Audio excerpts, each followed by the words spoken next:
Yes, and let me.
All right, hi everyone. We'll give everyone a couple minutes to log on. I'm going to do a couple things while we wait.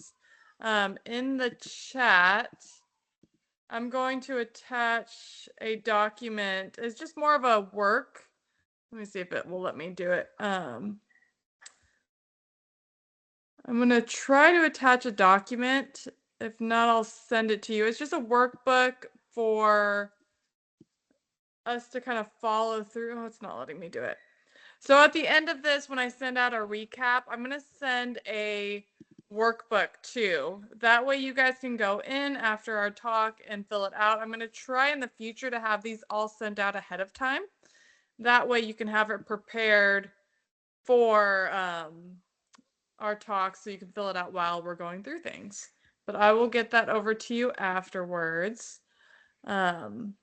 And we'll give everyone about another minute to hop on tonight. I know it's spring break, so we might be a little bit lower in numbers this week.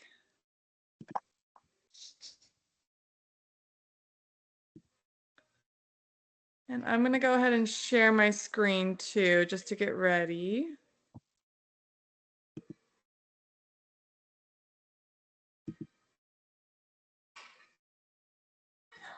Can everyone see my screen, the healthy living? Yeah. Did that pop up for everyone? Yes, awesome. Okay. Yeah.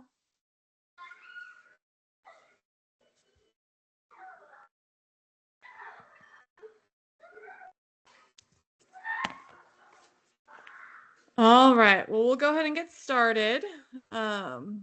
And I apologize if you can hear my kids in the background. They're watching a movie in the other room. But so tonight we are going to talk about happy gut, happy life. 3 simple tips for improving your gut health and how we can kind of implement those today. So as you all know, if you've been to one of our talks or you've worked with us directly at Gwinnett Clinic Healthy Living, we partner with Healthy Steps Nutrition to support our clients in using their framework, which is guided, tested, and proven. And we believe something as fundamental as nutrition shouldn't be complicated, which is why we focus on the habit-based approach that we've been talking about. We know that helping you become your healthiest version isn't just about what we eat or going to the gym for a few hours. It's focusing on that holistic approach and addressing nutrition, stress management, mindset, support system, lifestyle, and more. So when we are starting our healthy journey, one thing that we need to start and focus on is our harmony with gut health. I'm sure you've heard it all over. A lot of people talk about gut health and ways that you can implement gut health and the benefits of it. So we're going to break that down a little bit tonight. So did you know that our bodies contain trillions of different bacteria? When we hear of bacteria, a lot of us think of a negative connotation, but bacteria in and around our body is actually crucial for our health, especially our gut health. We think with our gut bacteria in our gut, we refer to it as our gut microbiome. And our gut microbiome is the living it's the place that all of the microorganisms that live within our GI tract, known as our gut flora, our gut microbiome. And these microorganisms play a crucial role in helping with digestion, overall health, metabolism, immune system, hormonal health, which we talked about last week, and mental health as well. So, what is it? It's a complex and dynamic system that can be influenced by a variety of factors, including diet, lifestyles, and genetics. In order to gain a better understanding, it's important to recognize that our gut bacteria consists of various populations or types of bacteria that contribute to our overall health. Various groups of organisms are in competition for resources to sustain and proliferate, and the nourishment that we obtain from our diet and surroundings is a contributing factor to its overall status. So here's an example for you. Numerous studies have found that our Western diet, which most of us over here in the United States are on, and they focus on the Western diet and how it impacts our gut health. And studies have found that the Western diet, which is typically high in processed foods, refined sugars, saturated fats, actually leads to a decrease in the diversity of our good gut bacteria and a higher content of our harmful species. Furthermore, studies have revealed that following this dietary trend can lead to reduction in the production of short-chain fatty acids within the body, and these acids are essential for maintaining the health of our gut as they aid in regulating our immune function, our metabolism, and the overall well-being of our gut lining. This shifts to higher inflammation levels. It could lead to what's called like leaky gut with the poor gut lining, increased risk of health complications, including obesity, metabolic disorders, inflammatory bowel disorders, and certain cancers. Now, research has shown that eating more whole foods and focusing on minimally processed foods actually has a positive effect on our gut health, and it promotes more of that diversity of the healthy gut microbiota. And this healthy shifts actually reduce our gut inflammation, improve our gut barrier function, and reduce the risk of chronic diseases that we mentioned earlier. So simply switching that and eating more of these foods actually helps populate our good gut microbiome. Now, research is finding that what people are consuming in their diet has a more powerful effect on the makeup of their microbiome than their genetics. So a lot of people say, oh, I have this because of my genetics. And yes, that plays a huge role in it, but this research is showing that we can actually take control of that and help change things for the better. So now that we have a better baseline understanding of the importance of a healthy gut and how food can impact it, we want to start to learn how we can trust our gut.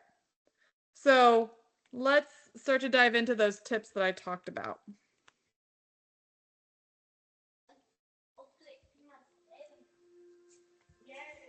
One second, let me deal with my kid. Hold on one second.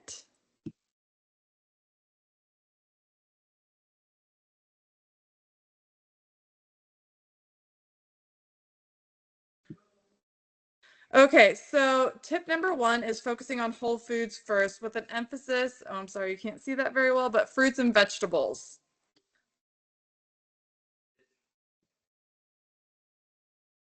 So we know that diet has an impact on our digestion, and our gut microbiome diversity, and all the other things that we previously talked about. So this helps us understand why we want to focus on it as our tip number one. We should focus on eating more whole foods. So right now I want to pause and I want you to type in the comment section some of your current staples that you use that make you or that help you incorporate more whole foods into your diets. Because this is where I feel like a lot of people struggle is actually getting in whole foods and how they can incorporate them. So using your community as different ways that help support you can give you ideas to help improve your diet that you may have not thought of. So what are some whole foods that you guys have used?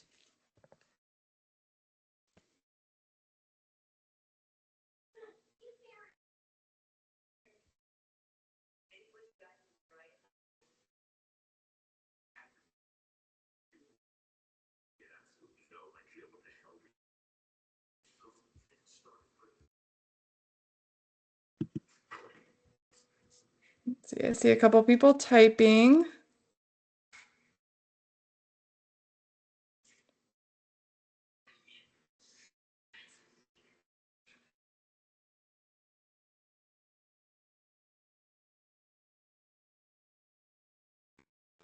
Rolled oats, lentils, quinoa, those are fantastic whole foods. High in fiber, those have a lot of B vitamins, good quality protein as well.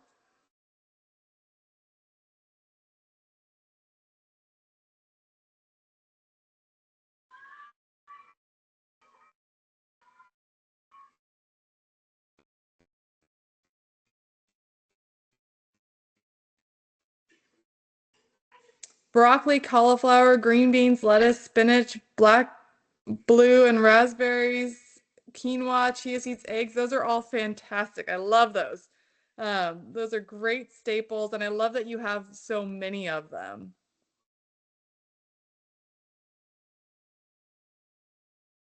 Chia seeds are one of my favorite hacks. We make chia pudding all the time with it. My kids call it cheetah pudding, but they're so high in omegas and fiber and give you some protein as well. So those are a great hack. Raspberries I love because they're so fiber dense. Quinoa, another great one. Green beans are probably one of my go-to veggies in our house. Broccoli, carrots, squash, zucchini, fresh fruits, all fantastic options. These are wonderful whole foods and good just staples to have. Um, looks like Tanya's typing. We'll let her finish and then we'll. Oh, kiwi, mandarin apples, love it. Kiwi is actually a really good food to eat before you go to bed. It can help you sleep. And I always recommend, which is different than most, is actually eating the skin on the kiwi. If you have a hard time with like the fuzziness of the green kiwi, try a golden kiwi, but that has a lot more fiber in it. And Greek yogurt, cottage cheese, whole food or minimally processed. So those are whole foods are going to be more of your fruits, vegetables, grains, that kind of stuff. But those are fantastic staples. And if we buy them in the right way, then they are the minimally processed and they're providing us a lot of good nutrients, especially yogurts, which we'll talk a little bit about once we get into like our prebiotic, probiotic section. But those are fantastic things. So incorporating these whole foods in our diet, such as fruits, vegetables, whole grains, legumes, nuts, these can provide our body with dietary fibers and essential nutrients that aid in the growth of the good bacteria in our gut. And I'm not going to even try to pronounce the strains. I'm terrible about pronouncing the names, but there's lactobacilli. That's one of them that I can actually pronounce. But there's a lot of different good strains. You'll see them commonly on the probiotic capsules if you were to buy a probiotic. Lactobacilli is one of the most common ones that you'll find on it. And studies have found that whole foods diets can increase the production of short chain fatty acids, which are important for our gut health and overall health.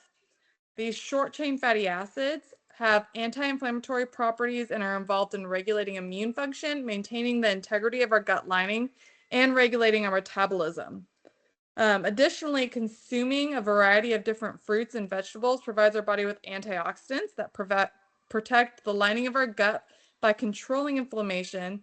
And this decreased inflammation allows our healthy bacteria to flourish. So I said one thing that I want to highlight too, just because of a lot of the GLP-1s that people go on and the appetite and the hunger hormones that we've talked about. But I mentioned adding in these whole foods helps regulate our metabolism. And we talked a little bit about this, but these foods are often low calorie, high volume.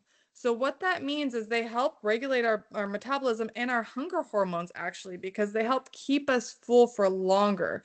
So going past just the benefits of our gut microbiome, they actually help, if we eat these foods, keep us full for longer, which can be a huge benefit in regulating our blood sugar and a lot of other things.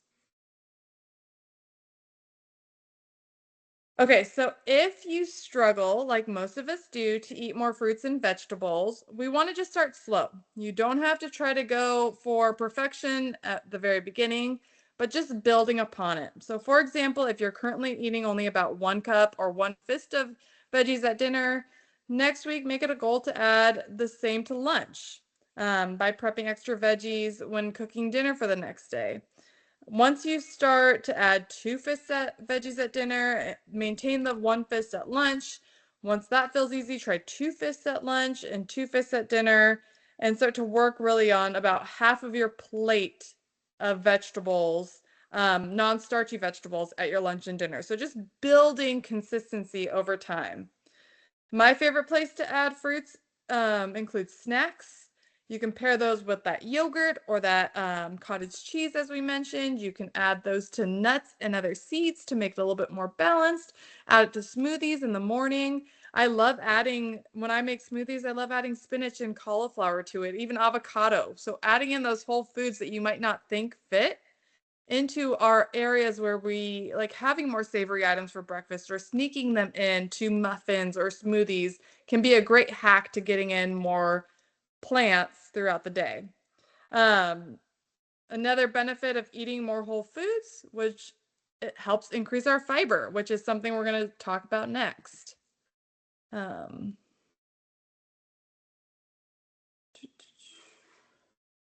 so this tip, consuming more fiber, starts with consuming more pre and probiotics. So we'll get into the fiber aspect of that in a minute, but first we want to just consume more whole foods. Next, we want to consume more pre and probiotics. These are going to help with our gut microbiome. We have someone typing.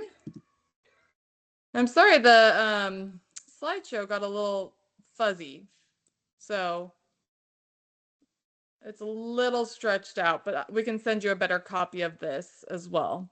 You're eating all these foods. Fantastic.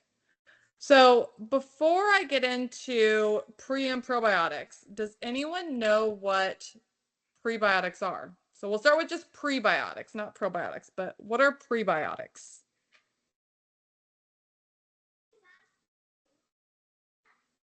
This one's a little tricky. I know a lot of us really know about probiotics, or we have an idea of what probiotics do, but a lot of us kind of skip over what prebiotics are.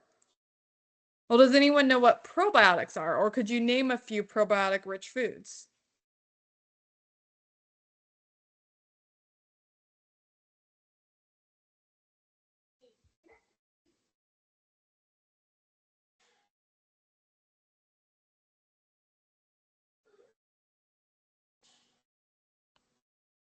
Kimchi, yes. That's a fantastic fermented probiotic-rich food. Sauerkraut, love it.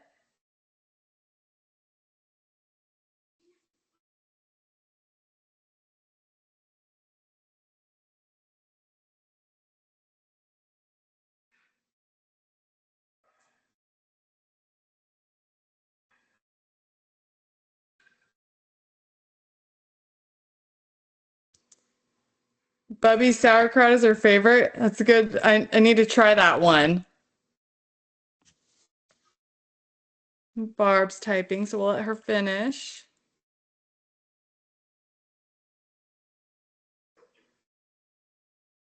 Pepsi just came out with a prebiotic soda. Okay, Eddie said bad, but for someone who likes cola. So there are those prebiotic sodas that you'll see too. There's the I forget what there's a couple different ones out there.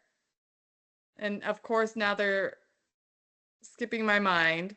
But there are prebiotic sodas out there, and we're not going to talk about that tonight, but that's actually a fantastic conversation that we should have is, are these products that are labeled prebiotic rich foods or certain health foods, are they actually good for us? So I'll put in some things in our deliverables at the end when I send that follow-up email about some of those colas and those pops that are labeled the prebiotic sodas, and are they actually beneficial? Are they good for us, or are they just a marketing thing? So I'll make sure to include some of that in our follow-up. I'm using coconut soy sauce. Yeah, coconut aminos. Love that. That's a great healthy hack to switch out um, on those. Seems better than regular soda. I would agree. I would agree. Yes. Okay, so what are prebiotics and probiotics? So prebiotics are non-digestible fibers that fermented by the bacteria in our gut, which allows them to grow and multiply. So think of prebiotics as like the food for our bacteria. And probiotics are the actual live microorganisms that provide us with the health benefits that we've discussed. So how does this lead us to fiber? So let's start with prebiotics or fiber. A study published in 2017 found that fiber allows our healthy bacteria to thrive, leading to thicker mucus walls, decreased inflammation, and better digestion. Researchers showed or searched for diets that are highest in fiber. And to get a better understanding of what they found, they wanted to see like what these different colonies and groups of people, how their health outcomes were. So they found a tribe in Tanzania, and this tribe is known for being one of the largest hunter-gatherer communities in the world. So I want you guys to take a guess on how many grams of fiber you think they consume daily.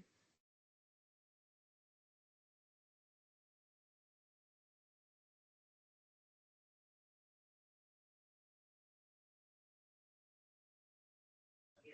60 grams, okay.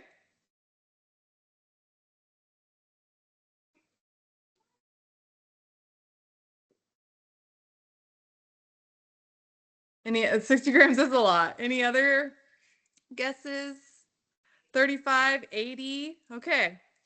So they actually found that they were consuming 100 grams of fiber per day, which is a lot. It's a lot more than what the recommended amounts are. But yeah, 100 grams of fiber per day. So as a result, their gut microbiome was packed with diverse bacteria. So how can we get those? Well, these people are largely hunter and gatherers. So what they're consuming is very minimally processed foods. They're actually finding and eating all these foods, and usually they're eating them in specific ways too, where we strip down a lot of the nutrients. So for example, when we have oatmeal, there's the whole grain oats, there's the seal cut oats, and then there's the instant oats.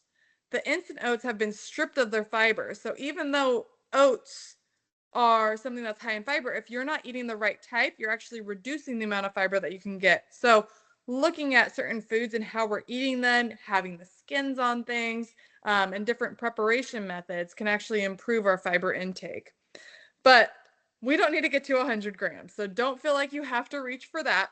And please do not try to go from like 5 grams or 10 grams of what you're consuming maybe normally and try to aim for 50 or 60 because your stomach's not going to tolerate that. Ideally, we want to search for or have in our diet about 25 to 30 grams of fiber per day. If you've ever worked with me, I always shoot for at least 30 grams. I put that on all of my clients just to try to help boost our gut microbiome. It helps keep us full, and it's a lot easier of a number to obtain when we set it around that 30 mark. It's still tricky. We have to work to try to get it, but as we find our rhythm, we start to really get comfortable with eating those 30 grams of fiber per day. And how can we get those? I can send a good idea um, or a breakdown of how we can do that throughout the day with that 30 grams. And does it cause bloating? It can if we increase too quickly. So you want to baby step up with fiber. What's recommended is about 2 grams as tolerated. We increase. So if you're someone and you're journaling just to see how much you're actually getting in, most people I would say are getting in between 10 and 15 grams of fiber per day. That's the average of what I've seen. So we don't want to jump straight to 30. We want to kind of tiptoe up. So maybe we go for 18 and we just start to include an extra fiber rich food into our diet. And then we start to build on that because, yes, too much can cause gas, bloating, and constipation. So we want to kind of ease up to our goal.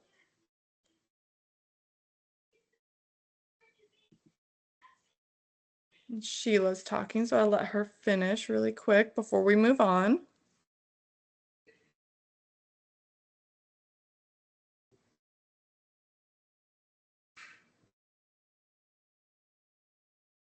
Okay, so now foods that are considered great prebiotics include foods like the fruits, the bananas, fruits like bananas, berries, and vegetables like green onions, garlic, as well as those nuts and whole grains.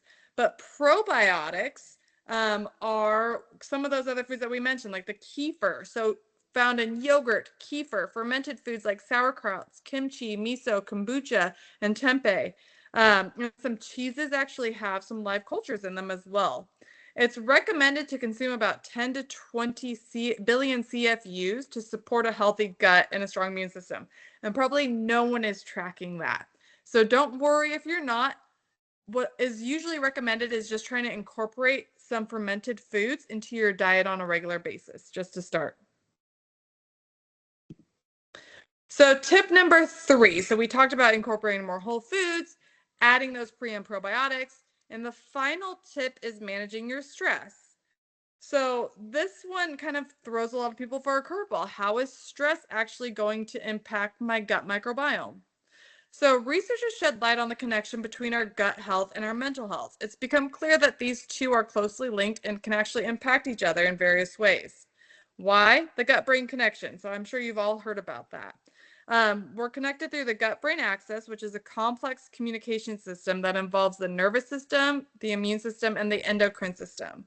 So our gut is providing the access which neurotransmitters, hormones, and signaling molecules influence our brain and behavior.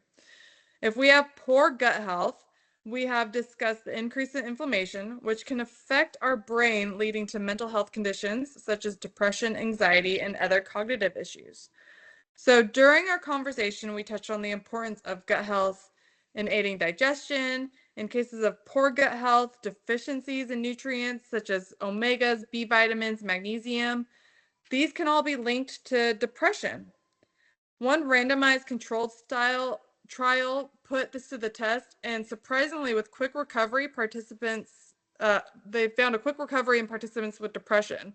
So what they did is they added 0.4 milligrams of vitamin B12, some folic acid, they added some magnesium in there, and they actually saw a pretty rapid recovery from major depression in a few weeks. Now, that being said, we shouldn't just supplement your diet. We first want to consult with our physician and we want to make sure that we're focusing on whole foods first.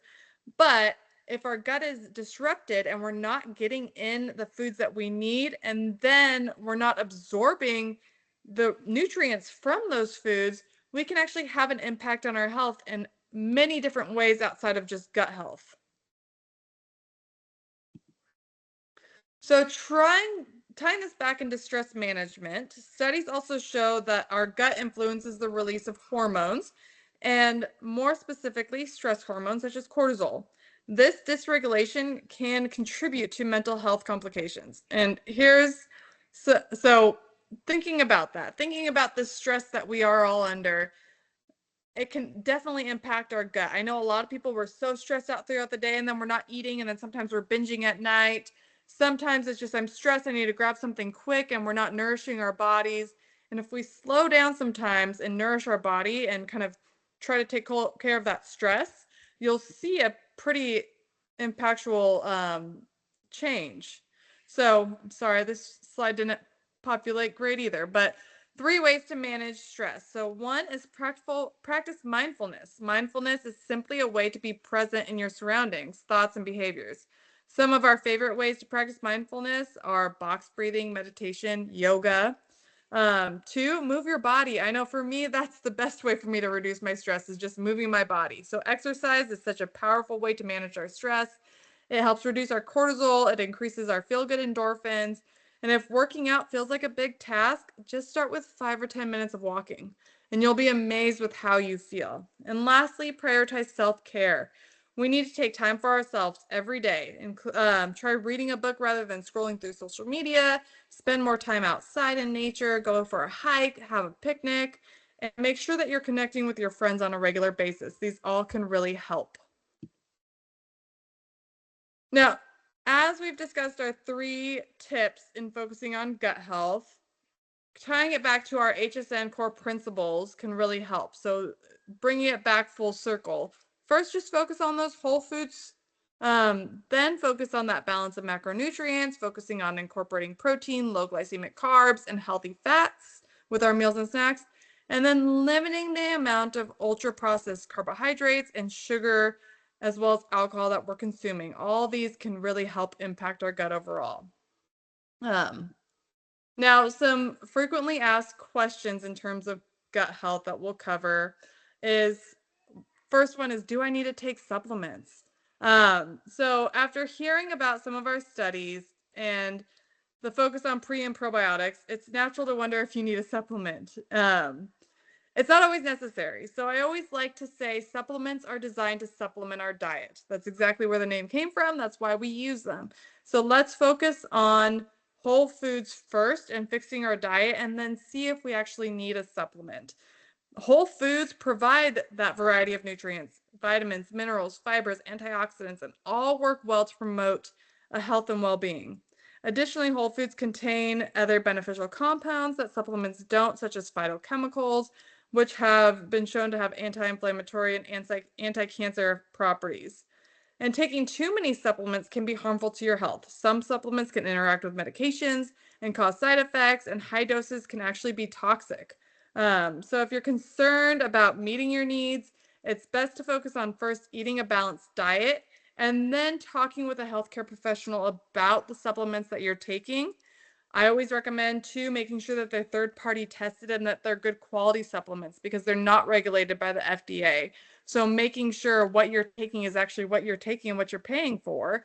And then the amounts are researched and studied for what's right for you. So it's always best to start whole foods. If you have questions, concerns about supplements, go to a healthcare professional like your doctor or someone who's qualified to look into those, and we can help you with that.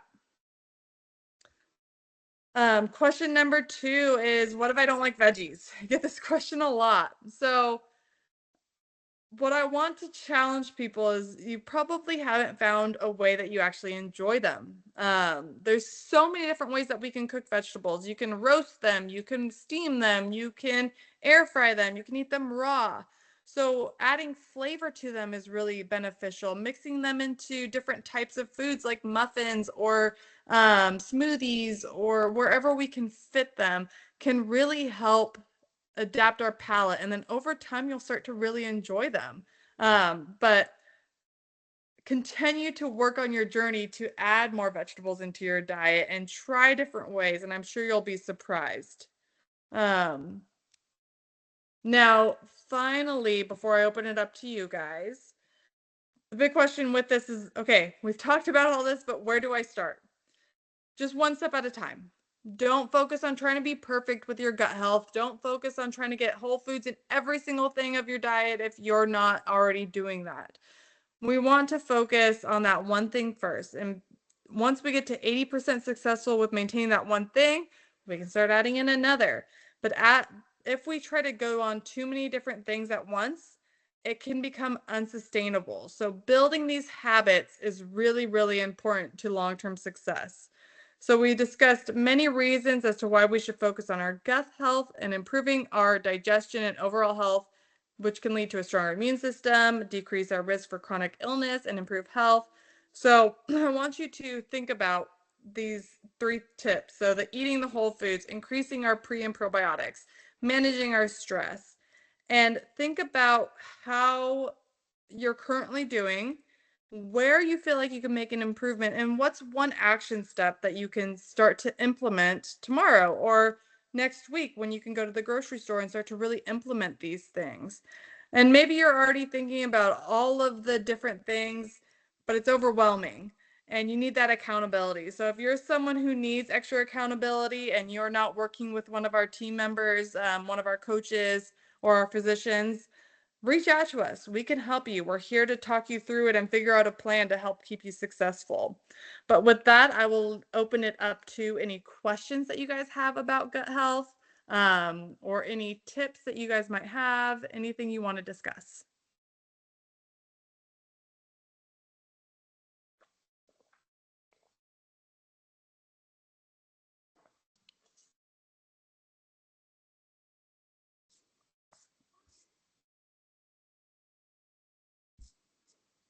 Well, gut health is one of my favorite topics, and it's hard to kind of encapsulate everything into one and make sure we are getting all of our fiber in, all of our probiotics, all these things, but it's so beneficial. And a lot of people, once they start eating enough fiber per day, once they go a couple days without it, they're like, oh my gosh, I need my fiber. Like you start to realize how much it impacts your system when we're eating foods that are really impacting our gut in a positive way. I know I can tell instantly when I haven't had enough fiber and I like crave to make sure I get the fiber in or the vegetables or the plants in some way. Sugar substitutes.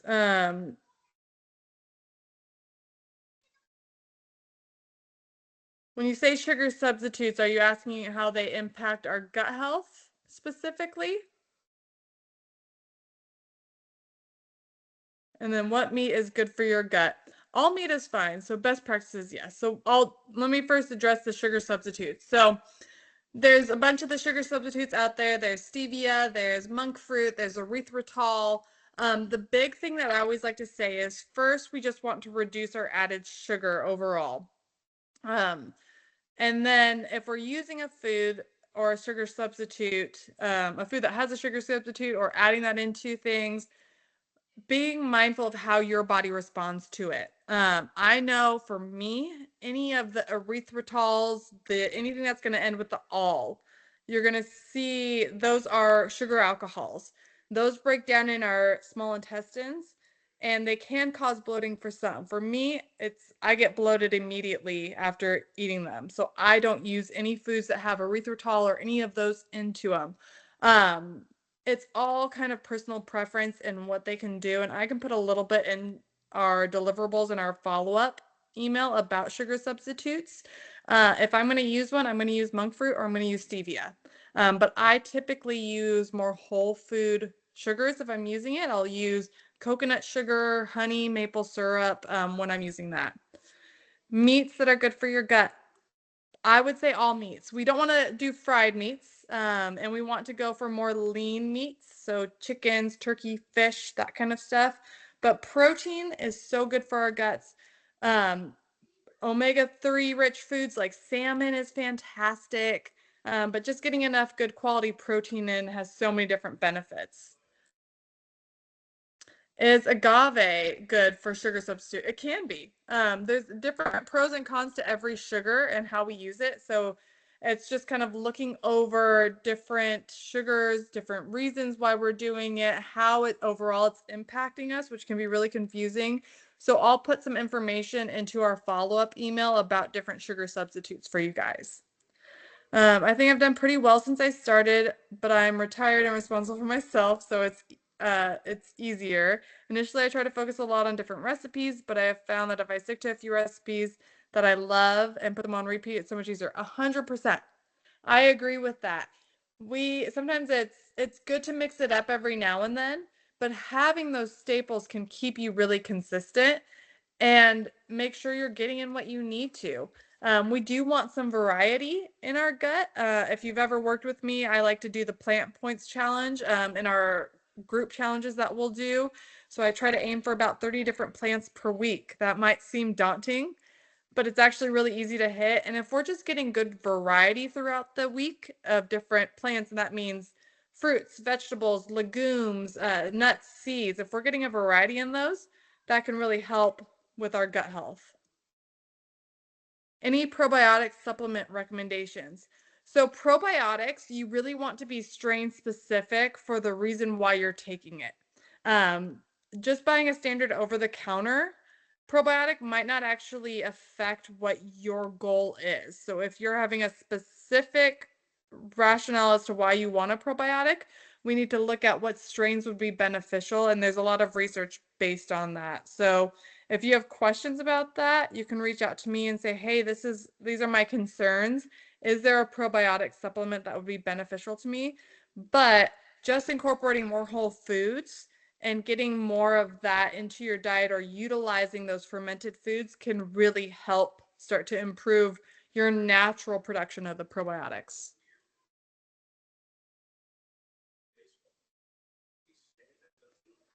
All right, of course.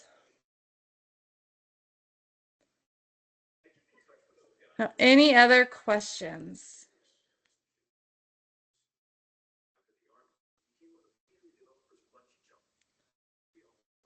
So you guys are more than welcome to send me questions at any time.